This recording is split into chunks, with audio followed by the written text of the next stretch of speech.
Chuck Schumer has just put the nail in the coffin for the whole vote blue no matter who crowd, okay? He is now turning his back on progressives who have for years plugged their noses and voted for some of the most dogshit do-nothing Democrats imaginable. This reporting comes from the Washington Post, where it shows that Schumer is totally fine tanking Abdul El-Sayed. It says here, Abdul's victory in Michigan's Democratic primary has complicated Senate Majority Chuck Schumer's plans to help Democrats retake the Senate in November, tying his party's fortunes to a candidate some Democrats say they cannot support. See, this is the problem right here. Democrats say they cannot support Abdul El-Sayed, then leave the Democratic Party, okay? He is the Democratic nominee. You have that is the whole point, right? Like Chuck Schumer says right here, a path to winning back the Senate clearly goes through Michigan, but we have a whole bunch of different paths, Schumer says. This is absolutely ridiculous, okay? This is kind of a breakdown right here of the article. It says right here, it's complicating things because many Democrats believe that Abdul El-Sayed isn't the right pick, and a lot of his rhetoric towards Israel is not, congruent to the beliefs of the Democratic Party establishment. And I think that's just some absolute buns, okay? That's some absolute buns. There's some Democrats out here that are saying they won't vote for Abdul El-Sayed, and I don't think that these few Democrats should basically be able to control the narrative for the entire National Democratic Party, all because there's one candidate that they don't exactly appreciate. Mehdi Hassan writes here, I know nothing should surprise me anymore, but to see establishment Democrats who spent all of 2024 demanding that everyone had to vote for the Dem candidate, that's true, vote blue no matter who, to stop Trump, now saying they can't even bring themselves to vote for a left Dem candidate to stop Trump and MAGA is just astonishing. And he's not alone in these critiques. One other user writes, under the current Democratic rule of Hakeem Jeffries and Chuck Schumer, Republicans control the House, the Senate, and the White House. Why would anyone take advice from these absolute losers? And that's 100% true.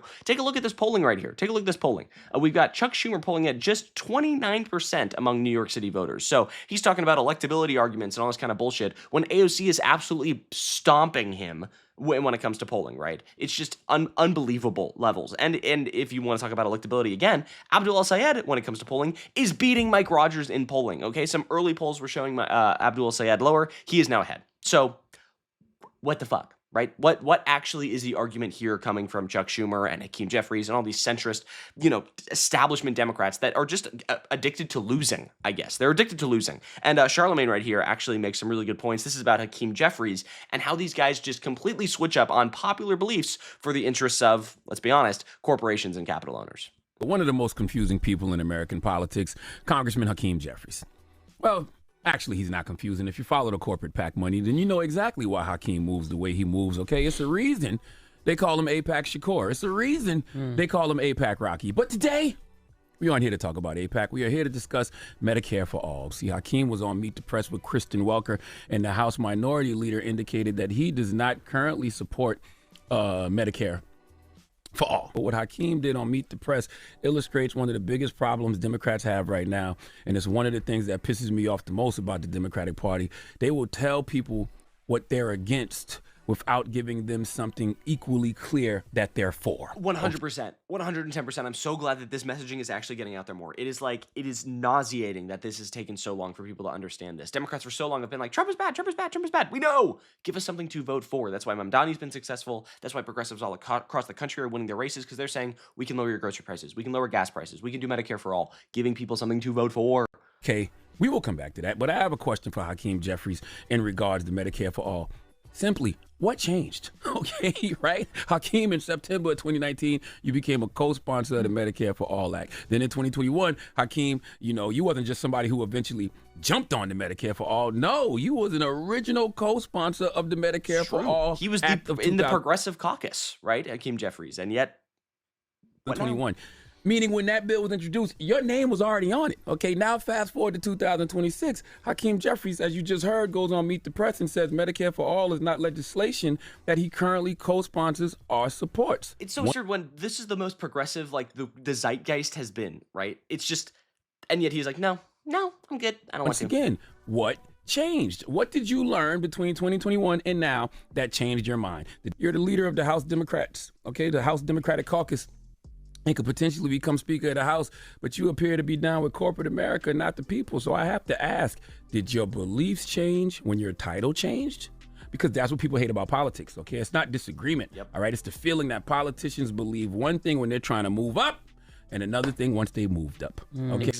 Exactly. 110%. And this is all 100% correct messaging, right? And this whole electability argument against Abdul El-Sayed is absolutely ridiculous because he is actually a phenomenal speaker. He's a powerful speaker. He's a strong speaker. He's well-spoken. He is great on press. It's just like, here's a moment with him with Don Lemon that just is absolutely phenomenal. And yet Chuck Schumer's over here being like, well, we're going to have to change our strategy because Michigan is just out of the cards now. When that is just not even the case at all. He beat Haley Stevens. He beat the establishment pick. Now it is your job as the Democrats to fall in line and vote blue no matter who, as you've been saying for 20 fucking years.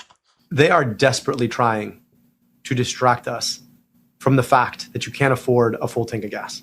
Desperately trying to distract us from the fact that you came in trying to buy steak and ended up with some ground chuck. Desperately trying to distract you from the fact that your car that you really, really wanted to replace this year, not going to happen for you because you don't have the money. Desperately trying to distract you from the fact that you're worried about your job being automated out by AI. And let me just tell you, Donald Trump, Mike Rogers, these are folks who actually did things to create the circumstances that you're living in. Mm-hmm. Donald Trump is wasting your tax dollars fighting a war that's raising your gas prices. He's done nothing about the inflation crisis except for making it up. And he's more interested in the drapes in his ballroom than he is about whether or not you actually can afford a house with another bedroom. So, you know who didn't do those things? A Twitch streamer. Hassan Piker didn't raise your gas prices. Hassan Piker never did anything about your grocery prices. So they can go after him if they want. And all that says is you don't even have anything on me. Because you know what I did? I rebuilt the health department in the city of Detroit. I led Wayne County's Department of Health. I made sure your kid had glasses. I made sure that you weren't swimming in medical debt. I made sure that your kid wasn't drinking leaded water in their schools. So it's funny because they're trying to attack me by way of somebody else who's not actually responsible for the problems that I'm actually trying to. Not an elected person, not running for office, just literally a Twitch streamer. They have more problems with him. Like Jared Moskowitz tweeting at Hassan Piker after he beat Oliver Larkin yesterday. His first announcement is, I bet Hassan Piker is really angry right now, and not thank you to the people who voted for me. Deranged. Actually deranged. Fixed. It just shows that they've got nothing to actually run on. If you're Mike Rogers and your whole record was voting 19 times. Yeah, the only thing they have on Abdul is his name is Abdul, and he canvassed with Hassan Piker.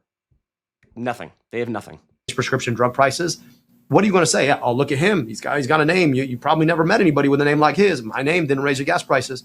My name didn't vote to raise prescription drug prices. Mike Rogers did that. So, keep coming at us. At the end of the day, you can come at Hassan, you can come at me, but I want to make sure that folks understand that what's at stake right now is whether or not we want a sock puppet for Donald Trump to be worn from the Oval Office to continue to offer zero check on policies that are wasting your tax dollars, that are leaving our servicemen and women stranded, that helped to expand access. He's just so good. Oh my God. To opioids and push the opioid crisis from a guy who decided he wanted to live in Florida, and that's both of them, Donald Trump and Mike Rogers. So I welcome their discussion. If you were trying to attack me by way of a Twitch streamer, go ahead. But, I got a lot to say about what you actually did. Yeah, exactly, right? And this is a perfect encapsulation of everything that is wrong with not only Mike Rogers, Donald Trump, and everyone who is attacking Abdul El-Sayed, but also the do-nothing Democrats like Chuck Schumer, who are not actually supporting a candidate that needs support in a race that will be hotly contested because of the amount of vitriol and money and energy and power going into the Michigan Senate race. And if you agree that spineless Chuck Schumer and Hakeem Jeffries are no longer the leaders that we need in the Democratic Party, be sure you subscribe to U.S. Democratic Socialists. We do progressive updates and news like this pretty much every single day. So be sure to subscribe, click the bell so you're notified when we post, and that's going to do it for me. I'm Iago Lashua. Have a great day. Goodbye.